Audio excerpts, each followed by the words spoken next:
Hello, and welcome back to my channel. This is Reality with Diva D. How you doing? In honor of Mother Wendy, this is going to be my episode recap for season 3, part 3 of the reunion special, Love and Marriage. There I go. See, earlier I was saying for Love and Marriage DC, I was saying Real Housewives of Potomac. Reverse that thing. Reverse. The Real Housewives of Potomac. Hallelujah. Hallelujah. It's over. Okay, so I had to get my children together. And I had to get myself together. I had to get some peace together. Okay, so by now we know everybody's fired. No. It's 3 gone. And now everybody is hoping that Wendy is gone as well. I'm not sure how I feel about that. I like Wendy, but no Candace, no Wendy to me. But, maybe she'll figure out a way to have some budding friendships with the new people. Hopefully, Kiana is one of those new people. It's not looking good for you, Kiana. It's not looking good. I don't see... And everybody's like, well, who is Wendy going to talk to now that Candace gone? Well, who is Giselle going to talk to now that her meatloaf is gone? Huh? With her side of mashed potatoes and gravy. That was her meatloaf, mashed potatoes, and gravy over there, and it's gone. She's not the main course. They were only the main course together. Let me stop.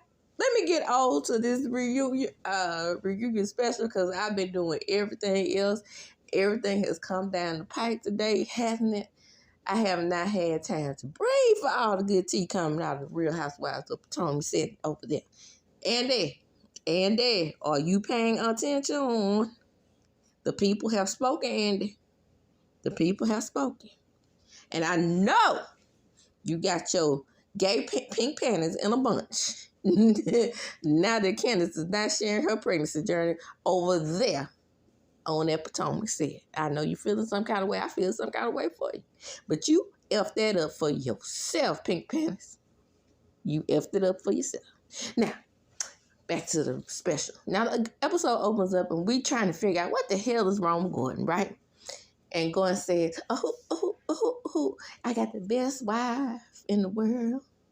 I got the best love in the world, and all these things been happening. I done locked me in a room. I done took her phone, and I done drained her bank account, and all because I am manic depressive. Now, did he say manic depressive? No, bipolar depressive. Same thing. It's all on the spectrum because he bipolar 1. So, I mean, he headed the depression zone in a minute. Because what happens is they have extreme highs and lows, and same thing that happens in depression. You can be depressed and have bipolar too. And Gordon strikes me, but by him having his manic episodes, he strikes me as kind of have all of the things, right? And I can say this because I am indeed a psychology major, got my degree in psychology, worked in psychology, and worked in the field of social work, resting on my psychology degree. So I can throw out a little something out there at you, okay? So I was definitely feeling him. I did feel for him, but what I didn't feel for is Candace rubbing down on that Mills leg. I said, I tweeted as soon as I saw her rubbing on that leg. I said, you better stop rubbing on that heifer's leg. The way she been dragging you up and down through these Potomac streets. And then you over there. Candace, that's why I'm so glad you off this show. Because you can keep your tears to yourself for feeling for other people with your compassionate behind. Now, I'm getting on to you about rubbing on golf ball face leg. But I did feel sorry for G-Song. I wouldn't have rubbed on her leg. I would have reached back there and rubbed. Yeah, retched. Yeah, I told you I was going to give it to you real and raw. And sometimes I have to give you Mississippi. Okay? I know what the real word is. Okay. I said retched. I would have retched back there and rubbed on G leg, like, oh, G, we here for you. You know what I'm saying? Not that rusty meal leg. No, sir. No, ma'am. Now, G went down the road of delusion, believing that Mia was going to stay with him broke and in a mental state. Child back. I know you didn't. That's not that kind of lady. Even though I admire her for being there for you momentarily, she's not that kind of lady. Then you know what kind of lady that was? That lady from the street. That lady had a heritage.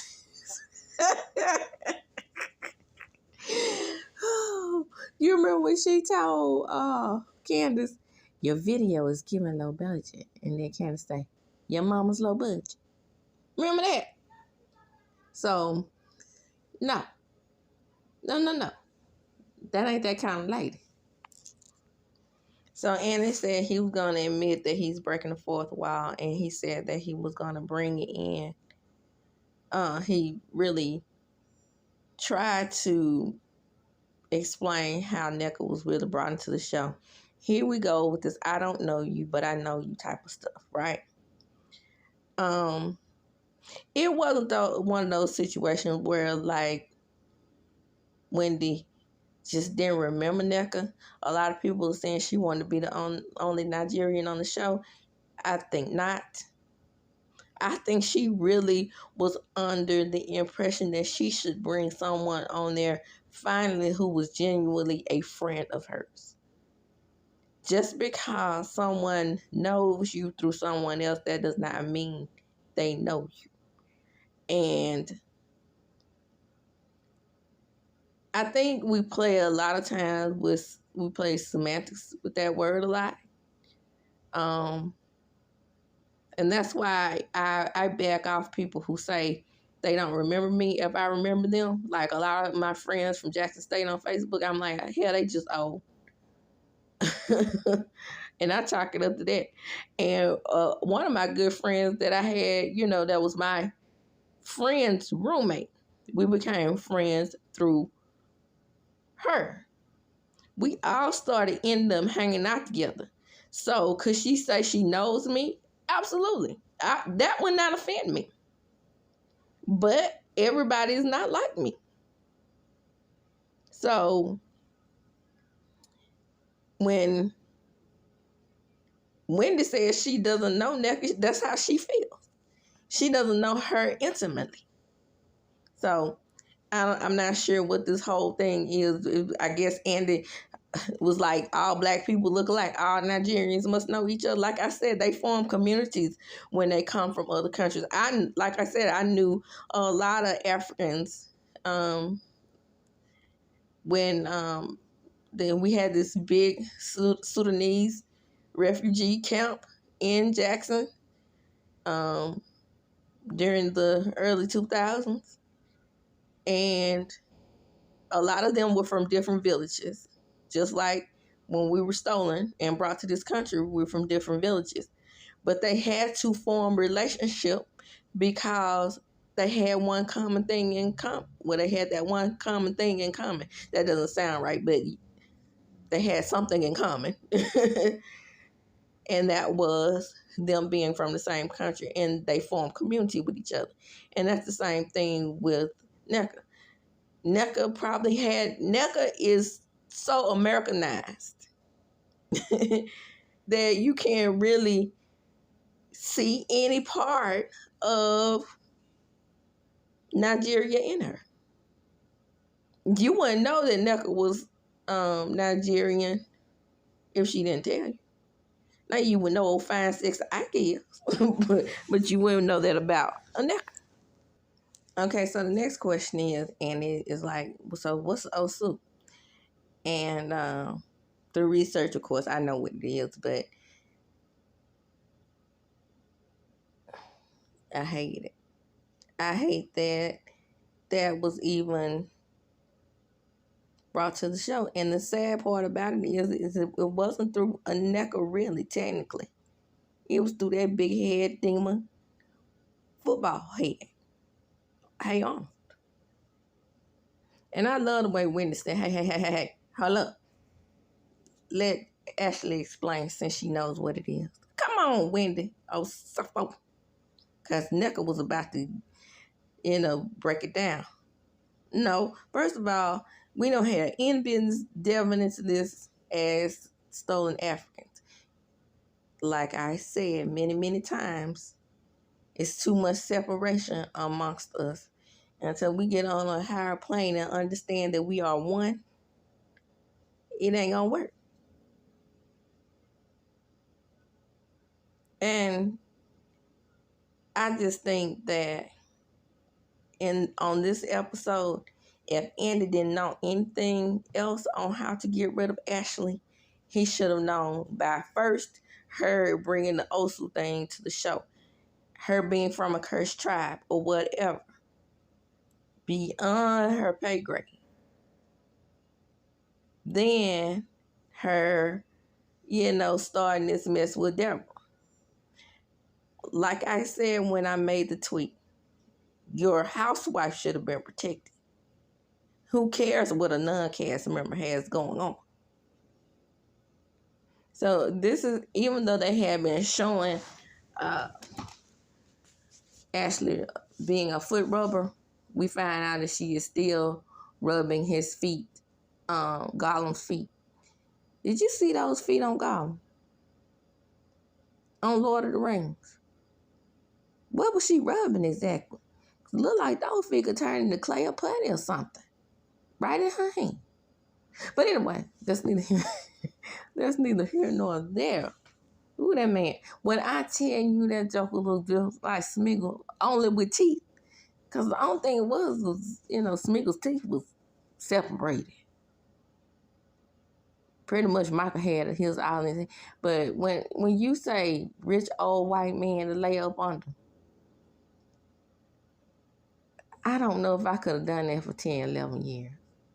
I'm just, ooh, ooh, ooh, ooh. Ooh, from the Shire. And so she's still trying to play us like she filed for a petition to file for divorce. Foolishness. Girl, either you're divorced or you're getting divorced or you're not. And I just don't believe she is. Okay? It's more not than is. And so, with the original statements that she had been making, we thought that she wasn't going to get anything. I wasn't going to get as much as I thought I did. So I kept Michael's name on the house and the LLC. Now I got a fresh attitude. The prenup was out the window and I'm about to get a substantial amount of money. Oh, yeah? Let us see it. Let us see the invoice. Show us the invoice. Or show us the receipts, baby girl. I guess Kiana, even though she's not friends with Football Head, hey, Arnold. I would just say Arnold, but you have to add the seasoning on it and call him Hey Arnold, because the name of the show was Hey Arnold.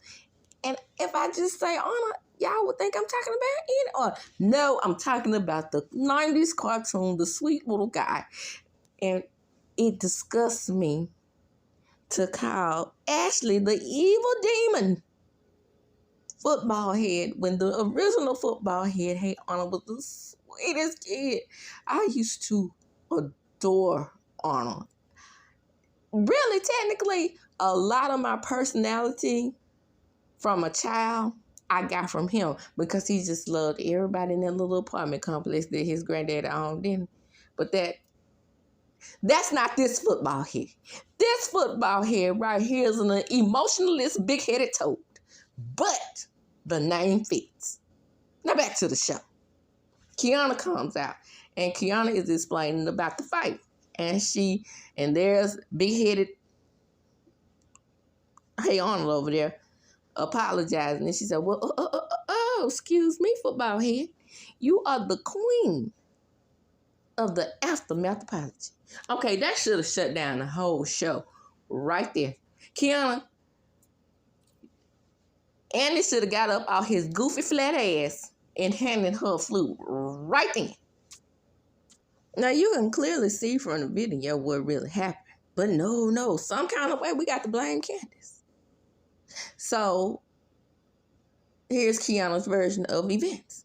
I'm trying to get things settled. Sesame Street, a.k.a. Oscar the Grouch, a.k.a. Harry Scare, a.k.a. Bert and Ernie, a.k.a. I have to add Ernie with that one too, Lord, because we don't know Bert without Ernie, a.k.a. Bert and Ernie, a.k.a. Yep Monsters. Came in her face trying to get down with the get down. And Candace just said, back it up. Back up, vermin. Back up, help. So we're sitting up here playing the little word games about if you should be hit if you just use your words. Well, Andy, there he is, playing into this foolishness where now, did y'all see it? Am I the only one who saw it? Where he was playing into that foolishness where he was trying to get with GIZELLE and the rest of them now because the line is always moving. Now is Candace's mouth is what's getting her whooped up. Right? But in season 5, the mouth was all right. But now that GIZELLE has a problem with her, that mouth is going to get her whooped up every time. And big-headed Darby, you and your 17 head had the audacity to get up in your confessional and say, "Oh, it was her words. Sometimes you just go too far." You don't go too far. You don't go too far when you was talking about your green-eyed bandit friend over there having proximity to whiteness in the first season. Nobody called for your firing there. You don't go too far when you call your best friend now, who you say is your best friend now, an alcoholic when she was driving off the road in her Bentley car. You who came down to the Virginia, pumped your breast milk, filthy milkmaid, started some shit, and went on back to Virginia. You went on back to Maryland. Whatever. You know what I'm saying. You, the person that says people go too far. You, the person who literally brought the word Osu to the motherfucking season.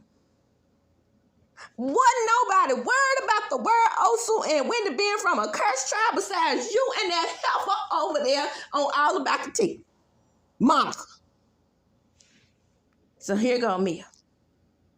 And so, well, Candace is explaining herself. She was like, well, there was no name called until after she came and got in my face.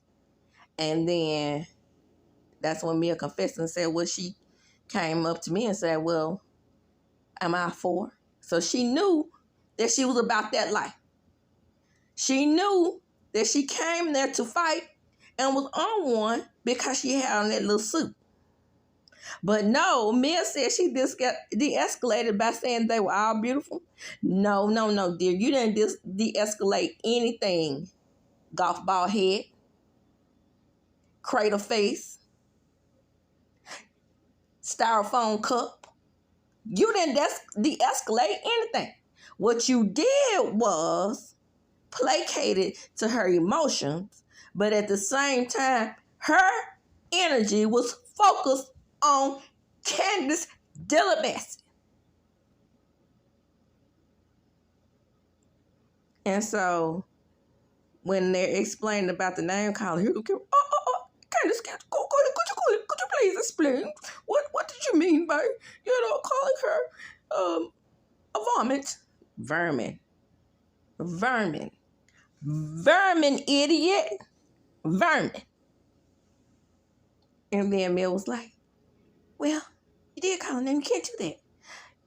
I can do anything I want to satisfy my need to defend myself from Harry Scary. But you have so much more to lose. Now you placating my emotions. And I ain't liking this styrofoam cup. Now, Andy, you and your cockeye looked over there at Miss Hale Brown and asked her, the person who had no skin in this game other than her regular clothes, up on that runway, who nobody is buying, by the way. I haven't heard not one person say, girl, what I'm going to do today is log off on all my computer systems and make sure that Giselle and Ashley's website is up, and I'm going to go over there and order me some regular looking clothes that could be from Kanye West's collection, the Yeezys and stuff like that. Just look raggedy. Okay? Look excuse me. Look hobo-ish. Now, you know I got my gander up when I really need to drink some water. But I'm fussing so I'm not drinking because this shit that pisses me off. I know I said it was over, but I'm expressing myself. And you had the audacity to answer his question. You ready, Wayne? You were ready, Wayne. You and all of your nicks. It was Kay. It was Candace. And it was when, hold up, Chief. How I get in this? I didn't fight nobody. I didn't put my hands on nobody. And that's when I realized Andy was a part of the problem when he said, you weren't planning on hitting up with that bottle word. Candace says, I don't know what I would have done. Nobody knows what they would do in that situation. Especially when you're not a fighter. You grew up in the country club, and then you have somebody who also probably laid up under somebody because they have long hair and light skin for profit. I said what I said. I pity them because it must be hell to carry the burden where you can teeter-totter on the edge of being Caucasian. But when the chips fall, example, them dealing with Slim Shady, I'm the real Slim Shady, they will let you know that you are still a NIGG hard ER. And I see what I see. These heifers about to fuck around and find out. No. A lot of people saying that they won the case. They did not win the case. They won a part of the case. They won the fact that the part of the case where he has to sit in front of them and face them. He was trying to get a restraining order against them so he wouldn't have to come into the court and face them. That doesn't mean they won the suit. The name is trademarked. And remember, Africans have lost a lot of patents through trademarking. And this is another moment where Candace is defeated. And she says, I'm by myself. I don't have anyone up here to fight for me. I don't expect any of you to fight for me. So if I had to pick up a ball and hit this trash in the head with it and knock her back into her garbage can, then that's what I was going to do. I made that funny. Well, you all may not laugh at it, but it certainly was funny to me. But no. At that moment, I almost started to literally bawl. Because I felt her so much in that moment. And a lot of us YouTubers feel her in that moment. Not the ones of us who wanted Monique to beat her up. I'm talking about those of us who grew up in a time where it was turning to a situation where you couldn't say things to people I remember I had my first fight at Jackson State due to the simple fact that I would not let people talk to me crazy. Right? So, in me not letting people talk to me crazy, and I would give them whatever they gave back to me with my tongue, they couldn't take it. And it was always a lash out and a hit at me. Because I'm not going to let you talk to me crazy. Junior, senior, whatever. And there was a lot of that there where they thought they could punk you if you weren't, one, if you weren't Greek. Two, if you didn't hang with some other type of clique that was popular. And three, if you talk back. I had another fight with a dude in my class. We were going over sociology. And you know, it's all of these people who would come to Jackson State and not be from Mississippi, but act like even if they were from the South, like Miami and Georgia, were bad about it. So old boy was from Atlanta. Quick story. He was from Atlanta, and he was dragging the South, right? Mississippi backwards, this, that, and the third and the fourth. And I can't stand the South. I'm glad I live in the city. I say, but you do know that even though Atlanta is a metropolitan area, it's still in the South, right? I don't know if it was the arrogance in my tone or what it was, but that fool snapped off at me.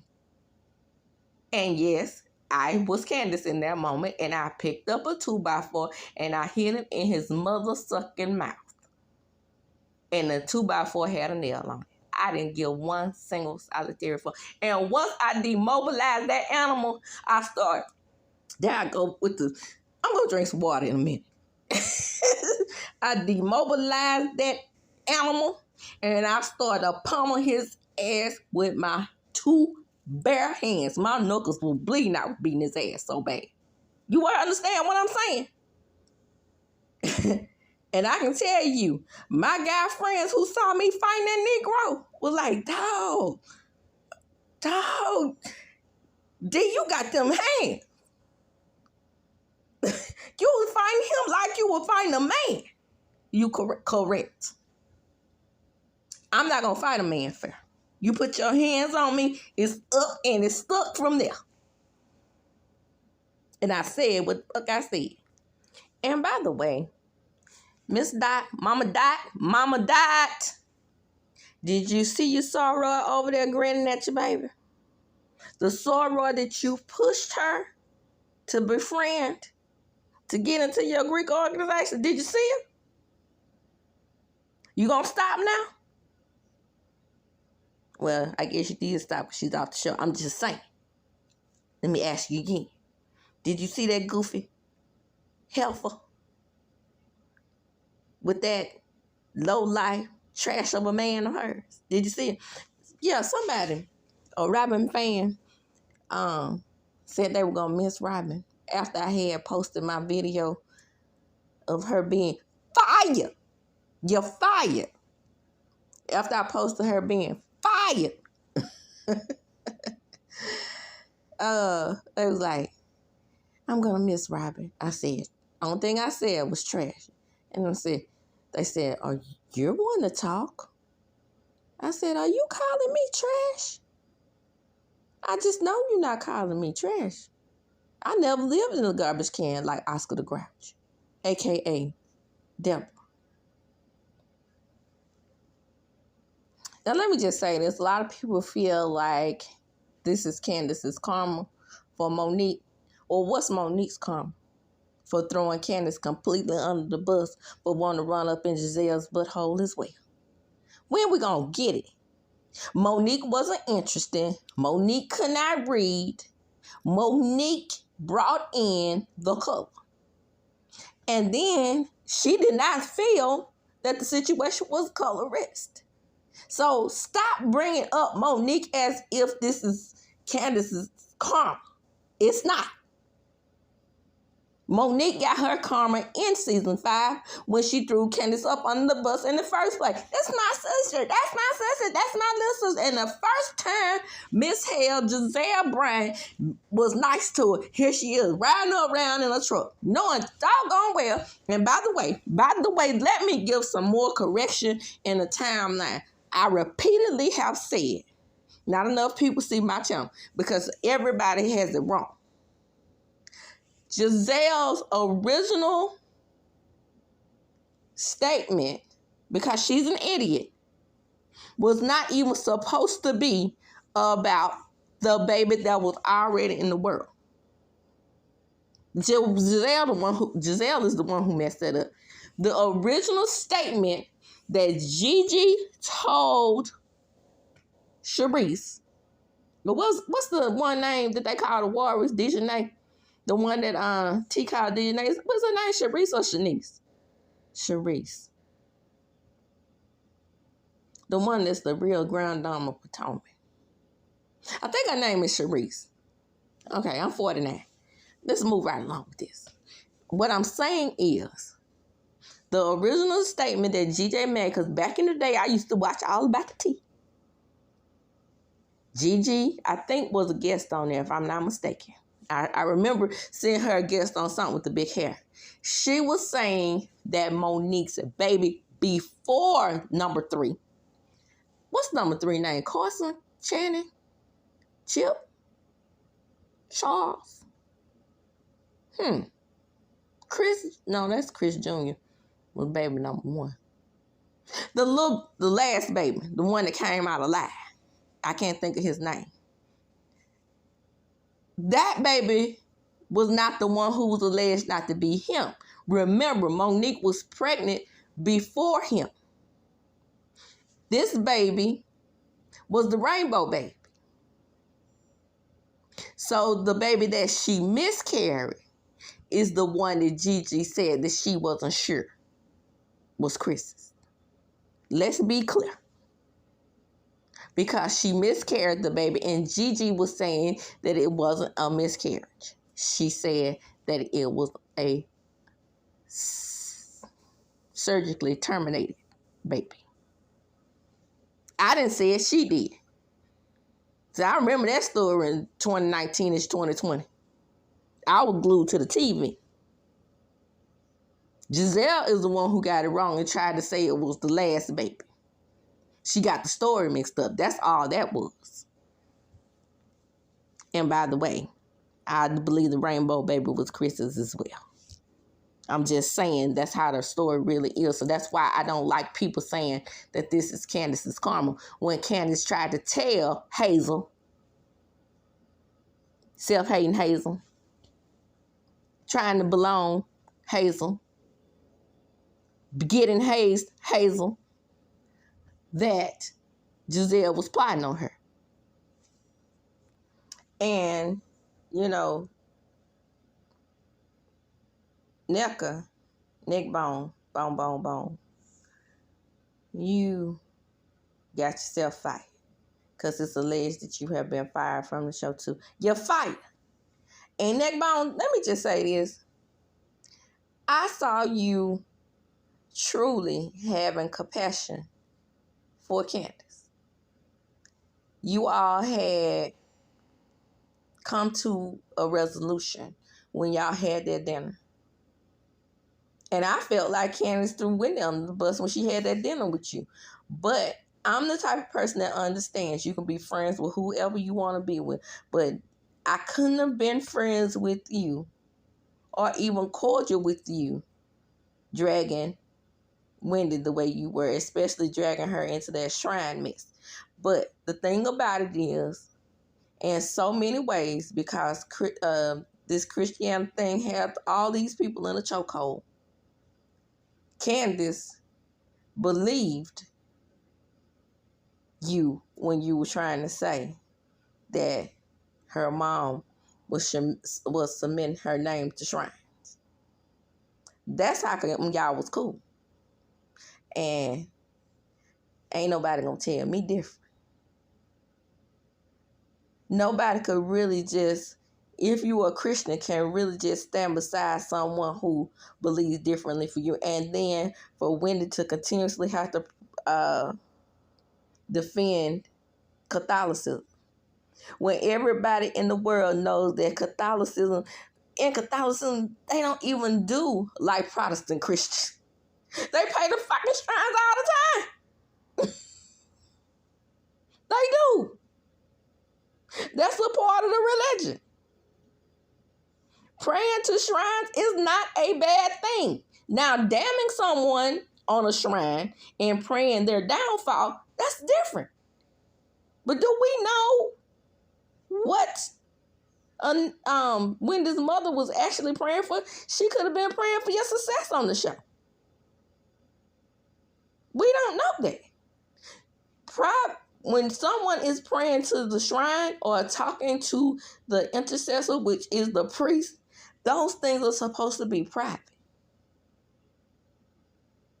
You destroyed what could have been a good friendship or a building of a good friendship by bringing this foolishness to the show. You could have kept that to yourself and discussed you and fine ass Mr. Ike over there. But that's not the route you wanted to take. You knew that Wendy had issues with the rest of the ladies on the show, and you made it your business to befriend them and drag her. Because you knew they were going to go along with whatever you said. Remember what Giselle said? But I talked to Jamal. And Jamal said, yeah, that's evil. Stay away from that.